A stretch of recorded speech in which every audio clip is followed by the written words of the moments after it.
feeding your curiosity, fueling our passion.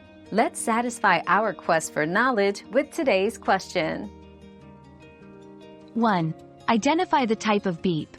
Check if it's a low battery, door, window open, or system trouble beep. 2. Acknowledge the alert. Enter your security code and press off to temporarily silence. 3. Check the battery. Replace if low. 4. Verify zones. Make sure doors, windows are properly closed. 5. Reset the system. If needed, disarm and rearm. 6.